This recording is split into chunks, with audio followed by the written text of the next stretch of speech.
Hello. Hello. Hello. నమస్తే అండి. నమస్తే. ఎలా ఉన్నారు? ఏమండి, గుడ్ ఈవినింగ్ అండి. బాగున్నారా?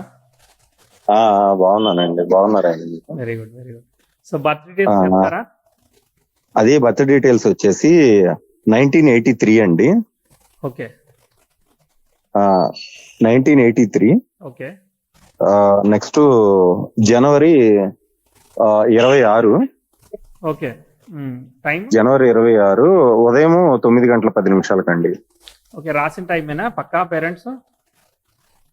పక్కా అండి. 9:10 అని అన్నారు ఇంట్లో. ఓకే. ఏ ఊర్లో పుట్టారు? బాపట్ల అండి. బాపట్ల అండి. ఉదయం 9:10 జనవరి 26, 1983 అండి. మీ నక్షత్రం మృగశిర వచ్చింది, లగ్నం కుంభం వచ్చింది. అవునండి. కరెక్ట్ వచ్చింది. ఓకే. చెప్పాలి. ఏంటిది మీ డౌట్? ఏంటిది? ఏం కావాలి? ఇది డౌట్ అంటే ఏంటంటే అండి, ఒక 1 year నుంచి బాగా కొంచెం హెల్త్ ప్రాబ్లమ్స్, ఫైనాన్షియల్ ప్రాబ్లమ్స్ బాగా ఉన్నాయండి ఎక్కువగా. ఓకే. బాగా హెల్త్ ప్రాబ్లమ్స్ అయితే ఒకటి పోతే ఒకటి హెల్త్ ప్రాబ్లమ్స్ వస్తానే ఉన్నాయి. థైరాయిడ్ అని, తర్వాత ఏదో ఒకటి యూరిక్ యాసిడ్ అని అట్లా వస్తానే ఉన్నాయి. అండ్ కొంచెం స్ట్రెస్, యాంగ్జైటీగా కూడా ఉంటుంది. అండ్ ఫైనాన్స్ జాబ్ ఏం చేస్తారు? వర్క్ నేను వెబ్సైట్ డెవలప్మెంట్ అండి. వెబ్సైట్ డెవలపర్ ని. ఓకే. సో మీరు ఏంటిది మరి ప్రోగ్రామింగ్ ప్లాట్ఫామ్? నేను ఇది PHP అవి చేస్తాను. Next front end, back end రెండు చేస్తానండి. Okay. Okay. Very good, very good. PHP, Java script దగ్గరికి వచ్చేయచ్చు అయితే. చేస్తాను. ఓకే. సో ఏం జరుగుతా ఉందో చూద్దాం ఒరిజినల్ గా చార్ట్ లో. సో కుంభలగ్నం. అలాగేనా? కుంభలగ్నానికి గురువు, లగ్న నక్షత్రాధిపతి అయిన గురువు శని యొక్క నక్షత్రంలో ఉన్నాడు.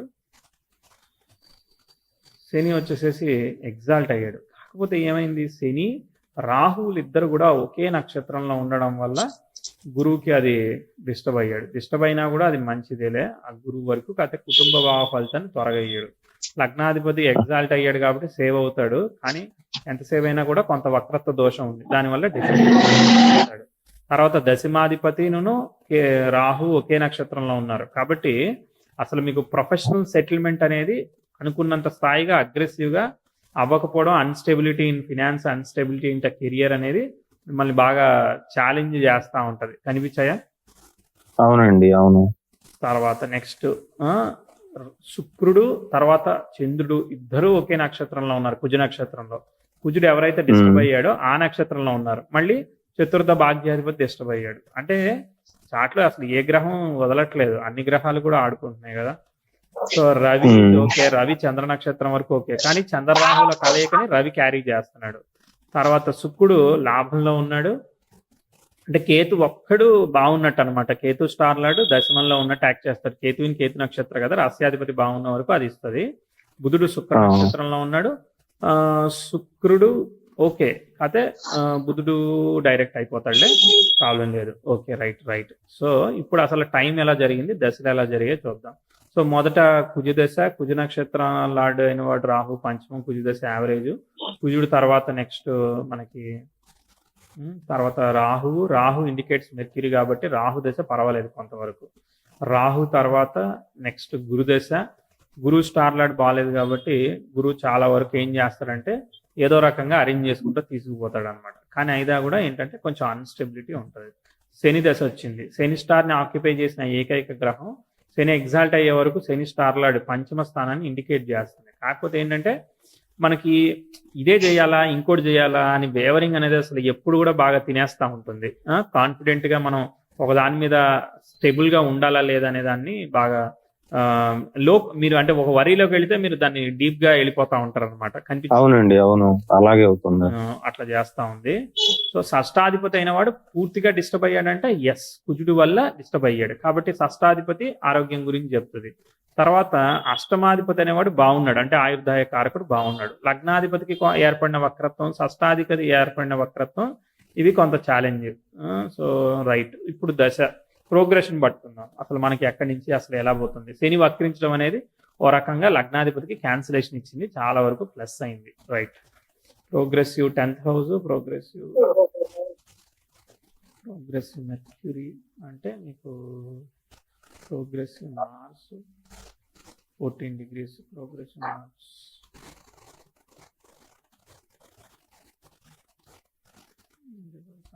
ట్వెల్వ్ 22కి ఒకసారి వెళ్దాం. ఓకే,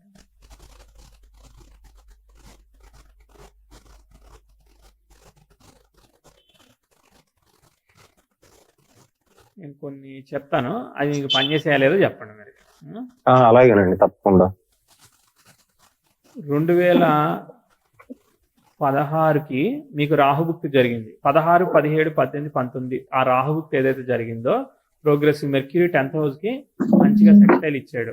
కాబట్టి అది చాలా మంచి ఆస్పెక్ట్. కాబట్టి అక్కడ కొంచెం ఫైనాన్షియల్ గా మీరు చేస్తున్న వర్క్ లో మంచి సాటిస్ఫాక్టరీ డబ్బులు కానీ. అవునండి, 16, 17, 18, 19 ప్రాపర్టీ తీసుకున్నాము, ఇల్లు కొన్నాము, వర్క్ బాగుంది, అంతా బాగుందండి. అప్పుడు అంత కొంచెం లిటిల్ బిట్ హెల్త్ ప్రాబ్లమ్స్ ఉన్నా కూడా, మా బాబుకి లిటిల్ బిట్ హెల్త్ ప్రాబ్లమ్స్ ఉన్నాయి అప్పుడు. ఇక మిగతా అంతా మీరు చెప్పినట్టుగా బానే ఉంది, బ్రహ్మాండంగా నడిచింది. అది లిఫ్ట్. అవునండి, అది లిఫ్ట్ చేసింది మంచిగా. ఎందుకంటే మనకి మనీ అవన్నీ కూడా రాహు, పంచమ రాహు లాభంలో ఉన్న బుధుడు వల్ల మంచి ఫలితాలు ఇచ్చాడు. తర్వాత అది అయిపోయింది, గురువులో రాహు ఇచ్చింది. తర్వాత నెక్స్ట్ శని వచ్చాడు అనమాట. శని నక్షత్రాధిపతి రాహు అయ్యాడు. శని నక్షత్రాన్ని ఆక్యుపై చేసిన గురువు వచ్చాడు. తర్వాత ఇప్పుడు ఏమీ ఆస్పెక్ట్ ఫామ్ చేయలేదు కాబట్టి ఏమవుతుంది, అలా న్యూట్రల్ గా వెళతా ఉంటుంది. కాకపోతే ఏం జరుగుతుందో చూద్దాం, ఆస్పెక్ట్ ఏమన్నా ఫామ్ చేస్తుందా అని. ప్రోగ్రెసివ్ మార్స్, ప్రోగ్రెసివ్ వీనస్, పర్వాలేదు. ప్రోగ్రెసివ్ వీనస్ అంటే సాగుతుంది కానీ లాస్ ఏమీ లేదు, కానీ అలా పోతా ఉంది అంతే. ప్రోగ్రెసివ్ 10th house తో ఆస్పెక్ట్ లేదు. ప్రోగ్రెసివ్ మూన్ ఒక స్క్వేర్ ఆస్పెక్ట్ లోకి ఇన్వాల్వ్ అవుతున్నాడు. 22లో శని జరుగుతున్నది. శని బాధక స్థానంలో ఉన్నాడు, అర్థమైంది అంతే. ప్రోగ్రెసివ్ మూన్ జరిగినప్పుడు 22 జనవరి దగ్గర నుంచి ప్రోగ్రెసివ్ మూన్ మిక్స్డ్ ఆస్పెక్ట్ ఒకటి ఫామ్ చేశాడు అంతే. అది ఏమీ ఫామ్ చేయలేదు, చాలా మైల్డ్ ఆస్పెక్ట్ ఫామ్ చేశాడు. అప్పుడు 22లో గోచార శని రవి మీదకి వచ్చి శనితో కేంద్ర స్థితి, చంద్రాత్ అష్టమంలో అష్టమ శని జరుగుతూ ఉంది. అప్పుడు కొంచెం డిస్టర్బ్ అయింది. అదే టైంలో బుధుడు మనకి బర్త్ చార్ట్లో ఎలా ఉన్నాడు, వక్రించిన బుధుడు ముందుకెళ్ళాడు. సో ముందుకెళ్ళాడు కాబట్టి పట్టించుకోం. సో బుధుడు స్టార్ లార్డ్ అయిన వాడు శుక్రుడు ఇక్కడ ఎలా ఉన్నాడంటే ఓకే ఉన్నాడు, దాన్ని ఏమీ డిస్టర్బ్ చెయ్యట్లేదు, ఏమి డిస్టర్బ్ అవ్వట్లేదు కానీ బట్ వ్యయానికి కనెక్ట్ అయ్యాడు. సో వ్యయానికి కనెక్ట్ అయ్యాడంటే ఇక్కడ కొంత ఎక్స్పెండిచర్ కానీ, ఖర్చు కానీ, అన్ఎక్స్పెక్టెడ్ థింగ్స్ కానీ, యాంగ్జైటీ కానీ, ఇవన్నీ కూడా ఈ 22లో బాగా, అంటే దాన్ని ఏమంటారు, సాచురేట్ అవ్వడమా, లేదంటే అనుకున్నంత అగ్రెసివ్ గా వర్క్ ఎక్స్పాండ్ అవ్వకపోవడం కానీ, ఇలాంటివన్నీ ఇష్యూస్. అవునండి అట్లా వచ్చింది కూడా. కొంచెం యాంగ్జైటీ ప్రాబ్లం ఫుల్ గా ఉంది ఆ టైంలో నాకు. ఆ టైంలో ఓకే, అది అయిపోయింది. దాని తర్వాత మళ్ళీ కొంతవరకు సెటిల్ డౌన్ అయింది. 24 జనవరి తర్వాత కొంచెం చార్ట్ అనేది కొంచెం అలా సెటిల్ డౌన్ అయింది అనమాట. అప్పటిదాకా కూడా అలా నడిచింది. అయితే ఇప్పుడు కొత్త ప్రాజెక్ట్స్ కానీ, కొత్త వర్క్ ఇన్వాల్వ్మెంట్ కానీ స్టార్ట్ అయినట్టు అనిపించిందా? అంటే చిన్నగా చేస్తున్నామండి, బట్ ఇవి కొంచెం అప్పులు ఇవి కూడా ఎక్కువగా ఉన్నాయి అన్నమాట. ఈ వచ్చేది తగ్గిపోయింది ఆదాయం. అవును, మొన్న 22 నుంచి ఇప్పుడు 2 ఏళ్ళు బాగాలేదు కదా. 2 ఏళ్ళు బాగోపోయే వరకు ఏంటంటే మనకి స్టెబిలిటీ తగ్గిపోయింది, కాంపిటీషన్ ఎక్కువైపోయింది, ఇట్లాంటివన్నీ పనిచేశాయి. ఇప్పుడు శనిలో బుధుడు జరుగుతున్నాడు కానీ ఏమి ఇవ్వట్లేదు. ఎందుకంటే బుధుడు వేయంలో ఉన్నాడు కాబట్టి స్టార్ లార్డ్ అయిన వాడు అది ఇవ్వట్లేదు అనమాట. శుక్ర అలానే కుజ ఇద్దరు ఉన్నారు. కుజుడు స్టార్ లార్డ్ 10th తో ఏమి కనెక్షన్ లేదు, శుక్రుడు స్టార్ లార్డ్ కూడా కనెక్షన్ లేదు. Okay right. దాని తర్వాత ప్రోగ్రెసివ్ 10th house 5 degrees. అయితే చార్ట్ మరీ అంత భయపడాల్సిన అవసరం లేదు. దశాలాడు గురించి కూడా భయపడిన అవసరం లేదు. పంచమం పూర్వపుణ్య స్థానము, భయంగానే మంచిగా జరుగుతుంది. అర్థమైంది. దాని కాంబినేషన్ ఏంటిదని అంటే మనము ఫియర్ అవ్వాలి, బెదరకపోతే అది పనిచేయదు. మనం బెదరాలి, వరి అవ్వాలి, ఫ్యూచర్ గురించి కంగారు పడాలి, ఇలా డైలమా చేస్తుంది. ఒకటేంటంటే హెల్త్ అనేది చూసుకోవాల్సింది, అది అర్థమైంది. ఒకటి ఏజ్ ఫ్యాక్టర్, రెండోది ఏంటంటే అది షష్టాధిపతితో రాహు కలిశాడు. సో అది మదర్ హెల్త్ చెప్తుంది, పర్సనల్ హెల్త్ చెప్తుంది. తర్వాత ఒక్కోసారి బ్రీతింగ్స్ కానీ, లేదంటే వాటర్ సంబంధించిన ఒక్కోసారి ఈ యాంగ్జైటీ వల్ల వచ్చే ఒక్కోసారి ఇష్యూస్ కానీ, రకరకాల ఇన్ఫెక్షన్స్ ని ఇట్లాంటి వాటిని తెలియజేసే అవకాశం ఉంది. అంటే ఇప్పుడు ఈ హెల్త్ ప్రాబ్లమ్స్ ప్రస్తుతానికి ఇలాగే ఉంటాయండి. వీటిని మీరు మెడికల్ గానే రిజాల్వ్ చేయాలి. మరి ఎక్స్ట్రీమ్ గా మీకు ఏమి అవుతుందని నేను అనుకోవట్లేదు. కేవలం అది అట్లా ఒకటి మెడిసిన్ వేస్తూ నడిపించడం అట్లాంటిది అనమాట. అర్థమైందా? సో చాలా వరకు రేపు పొద్దున మీరు అయ్యాక కొంచెం చేంజ్ అవుతుంది. రేపొద్దున మంచి ఆ. ఆస్పెక్ట్ ఫామ్ అవ్వబోతుంది అనమాట. సో మంచి ఆస్పెక్ట్ ఫామ్ అవుతుంది కాబట్టి అది రిజల్ట్స్ ఇస్తుంది. ఇక్కడ అది ఎప్పుడు ఫామ్ అవుతుందండి మంచి ఆస్పెక్ట్ అనేది? చెప్తాను. ఇప్పుడైతే సెల్ఫ్ ఎఫర్ట్ ఆస్పెక్ట్ అయితే వెళ్తా ఉంది. మధ్యలో ఒక ఆస్పెక్ట్ ఫామ్ అయ్యి ట్విస్ట్ ఇస్తుంది. ఒకే టైంకి మంచి చెడు ఆస్పెక్ట్స్ ఫామ్ అవుతున్నాయి 2027-28కి. ప్రోగ్రెసివ్ సన్ 10,000 స్క్వేర్ ఇస్తున్నాడు. Sun indicates 7th lord in the star of 6th lord. So కాబట్టి అది వైఫ్ హెల్త్ చెప్తుంది, లేదంటే పర్సనల్ హెల్త్ చెప్తుంది. ఈ జాగ్రత్త చూసుకోవాలి. అదే టైంకి ప్రోగ్రెసివ్ వీనస్ 10,000కి ట్రైన్ కూడా ఇస్తున్నాడు. సో భాగ్యాధిపతి బెటర్ కదా, భాగ్యాధిపతి ఇవ్వడం. సో ఇది కొంచెం వరకు మంచిది అనమాట. అయితే చార్ట్ ఇక్కడ ఒక అన్స్టేబుల్ కండిషన్ కి వెళ్తుంది 27-28లో. ఇది దాటిన తర్వాత నుంచి మళ్ళీ ప్రోగ్రెస్ కి వెళ్తా ఉంది. ఎందుకంటే ప్రోగ్రెసివ్ మనకి మార్స్ నెటల్ జూపిటర్ కి యురేనస్ కి ట్రైన్ ఆస్పెక్ట్ ఫామ్ చేస్తాడు. ఎప్పుడైతే ఫామ్ చేస్తున్నాడో అసలు చెప్పాలంటే ఇప్పుడు మీరు టెక్నాలజీ షిఫ్ట్ ఇట్లాంటివన్నీ కూడా ఇప్పటి నుంచే స్టార్ట్ అవుతున్నట్టు లెక్క అనమాట. 24-25 ఇయర్ కొత్త టెక్నాలజీకి ఇప్పుడు మీరు పిహెచ్పిలో ఉన్నారు. ఏ Next JS updated version of technology లేదంటే ఏదో ప్రొడక్ట్ ఇట్లాంటికి ట్రాన్స్ఫర్మేషన్ కి ఇది చేస్తా ఉన్నట్టు లెక్క అనమాట. మంచిగా పనిచేస్తుంది ఇది. కొత్త లెర్నింగ్ వీటన్నిటికీ కూడా చాలా ఓపెన్ గా ఉంటుంది. ఇది ఓకే. హెల్త్ అనేది శని దశ ఎఫెక్ట్ అనమాట. శని బాధక స్థానంలో ఉన్నాడు. స్టార్ లార్డ్ అయిన రాహు షష్టాధిపతితో కలిసి ఉన్నాడు కాబట్టి హెల్త్ కండిషన్స్ ఉన్నాయి. కానీ 5 అనేది ఉంది కాబట్టి రిలీవ్ అవుతుంది. పూర్వపుణ్యగా ఉంది అంటే మంచిగానే ఉన్నట్టు. మీరు భయానికి గురవుతున్నారు తప్ప ఎక్స్ట్రీమ్ భయపడేంత కాదనమాట. అంటే ఇది 65-70% మంచి ఫలితాలు ఇస్తా ఉంటుంది. ఓ 35% ప్రాస్పెక్టివ్ ఆఫ్ హెల్త్ గురించి కొంత మనం కన్సర్న్ మెయింటెనెన్స్ ఇక అవన్నీ తప్పదు ఇక మెడికల్ గా. ఓకే, ఇక దాన్ని పట్టుకొని మనం బయలుదేరడం. ఇక అయితే బయలుదేరడం సాధించడంలో ఏమీ లేదు, కానీ అవి మనల్ని డామినేట్ చేసి మనల్ని కూర్చోబెట్టేసి ఏమీ చేయలేము అన్నట్టుగా కాదు. కాబట్టి ప్రాపర్ వాటర్ బ్యాలెన్సింగ్, మెడికల్ గా డాక్టర్ డైట్ అన్ని కూడా మీరు ఫాలో అవ్వండి. సరేనా? ఓకే అండి. క్లారిఫై అయిపోయినాయా?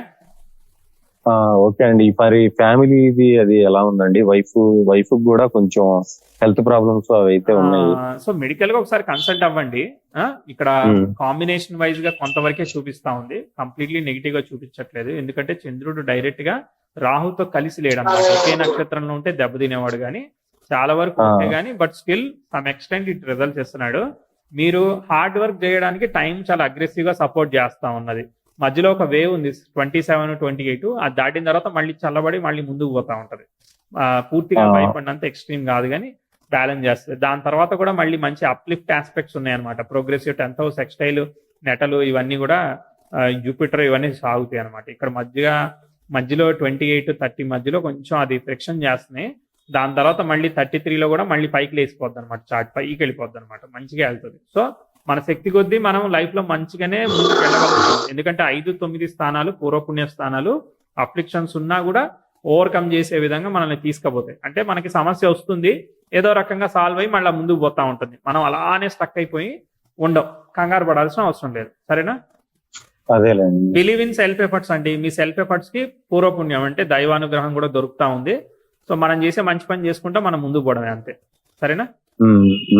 All the best. అలాగే అండి. అయితే ఇంకా ఈ ఫైనాన్షియల్ ది అది ఒక 1-2 ఇయర్స్ తర్వాత బాగుంటుందండి. ఫైనాన్షియల్ అదే మీరు చేస్తూ వెళ్ళాలి. అర్థమైందా? ఇది స్లోగా చేస్తూ మెట్టు ఎక్కే వెళ్ళేది. మీ కంట్రోల్ గా ఫైనాన్స్ ఎందుకు అప్పు అయింది? ప్రాపర్టీ కోసం అప్పు అయిందా? దేనికోసం అయింది? హెల్త్ కోసం అయిందా? చూడండి. దాన్ని ఒక్కొక్క మెట్టు మళ్ళీ సాల్వ్ చేస్తూ వెళ్ళండి. ప్రివెంటివ్ హెల్త్ కోసం ఇన్సూరెన్స్ బ్యాకప్ తీసుకొని అలా స్టెప్ బై స్టెప్ వెళ్ళొచ్చు. ఎదిగేదానికి స్కోప్ ఉన్నది. కాకపోతే సెల్ఫ్ ఎఫర్ట్ త్రూ ఎదిగేదానికి స్కోప్ ఉంది. ఎక్స్ట్రీమ్ ఆఫ్ దాంతో ఎక్స్పెక్ట్ చేయకుండా మెజర్ చేసుకుంటేనే మనం ముందుకెళ్లే విధంగా ఉంది. అది నా కంక్లూషన్. అలాగేనండి. థ్యాంక్ యూ అండి. అండ్ ఈ హెల్త్ కూడా కొంచెం జాగ్రత్తగా చూసుకోవాలండి. చూసుకోవాలి. ఎక్స్ట్రీమ్ కాదు ప్రాబ్లం, కానీ చూసుకోవాలి. ఇప్పుడు ఈ హెల్త్ ఇది ఎప్పటి నుంచి బాగుంటుంది సార్? నాకు హెల్త్ 24 నుంచి బాగుండాలి, కొంత ఇంప్రూవ్ అవ్వాలి. లాస్ట్ 2 ఇయర్స్ నుంచి కొంచెం బాగాలేదు, కానీ ఇయర్ మెర్క్యూరీ అయిపోయినాక నుంచి కొంచెం బెటర్ అవ్వాలన్నమాట. 2024 అక్టోబర్ తర్వాత నుంచి పాజిటివ్ సైడే పోతా ఉంది. నెక్స్ట్ ఇయర్ బాగుంటుందా సార్? నాకు బాగుంది. ఇప్పటి నుంచి స్టార్ట్ అయింది కాబట్టి ఒక 6 నెలల్లోనో 1 ఇయర్ లోనో ఇంప్రూవ్ అవ్వాలి. నా ఉద్దేశం అది. హెల్త్ గానీ ఫైనాన్షియల్ గా కానీ కూడా ఫైనాన్స్ కూడా వర్క్ పరంగా కూడా కొత్తగా అప్గ్రేడ్ జరుగుతా ఉన్నట్టు చెప్తున్నా నేను. మరి మీకు అప్గ్రేడ్ జరుగుతుందో లేదో మీరే చెప్పాలి. అంతగా ప్రస్తుతానికి అయితే లేదండి. ఓకే ప్రయత్నం చేయండి టువర్డ్స్ ఇట్. చేస్తానండి. రైట్. ఈ హెల్త్ అది నెక్స్ట్ ఇయర్ నుంచి ఇక థ్యాంక్ యూ. అలాగే సార్. Thank you sir. బాబు మీ దగ్గర ఫుల్ చార్ట్ తీసుకోవాలంటే ఎట్లా సార్? ఫుల్ చార్ట్ ఎందుకు, ఇప్పుడు మీకు కావాల్సింది వచ్చింది కదా. అంటే మీ వెబ్సైట్ చూశాను, అందులో ఫుల్ గా మొత్తం వస్తుంది అని ఉంది. వెబ్సైట్ బాగా చేశారా? చూశానండి వెబ్సైట్. మంచిగా చేశారా అంటున్నాను. ఫంక్షనాలిటీ ఓకే అండి, బాగుందండి. Very good, very good. అది చార్ట్ ఉంది కదా సార్, నేను చూశాను. ఆ చార్ట్ ఫ్రీగా డౌన్లోడ్ చేసుకోవచ్చు అండి. మీరు date of birth details enter చేసి ఫుల్ బార్ చార్ట్ ని డౌన్లోడ్ చేసుకోవచ్చు. అయితే నంబర్స్ ఉన్నాయి ఏంటి సార్ అవి? పాయింట్స్ 35 అని 120 అని అట్లా పైకి వెళ్ళి కిందకి రావడం అట్లా. అయ్యా, అవి ప్రోగ్రెషన్స్ అన్నమాట. అవి ఇంకా అది మేము ఏ సాఫ్ట్వేర్ చేసినా ఆస్ట్రాలజర్ కోసమే చేస్తున్నాము, ఎండ్ యూజర్ కోసం చేయట్లేదు అనమాట. Okay okay. అంటే వేరే నేర్చుకునే వాళ్ళ కోసం అంతే. మేము ఏది చేసినా నేర్చుకునే వాళ్ళ కోసమే చేస్తాం, ఏదో ఒకటి అరా జనరల్ ఆడియన్స్ కోసం. అదే నేనేమనుకున్నానంటే అట్లా పైకి వెళ్తే బాగుంటది ఆ సంవత్సరం, కిందకి వెళ్తే బాగోదని అట్లా ఏమనుకున్నానండి. అది ఓన్లీ మెంటల్ టెండెన్సీ వరకే, మిగిలిన దశ జడ్జిమెంట్ చేసి డిసైడ్ చేయాలి. అలాగేనండి. థ్యాంక్ యూ అండి. థ్యాంక్ యూ అండి. Thank you very much sir.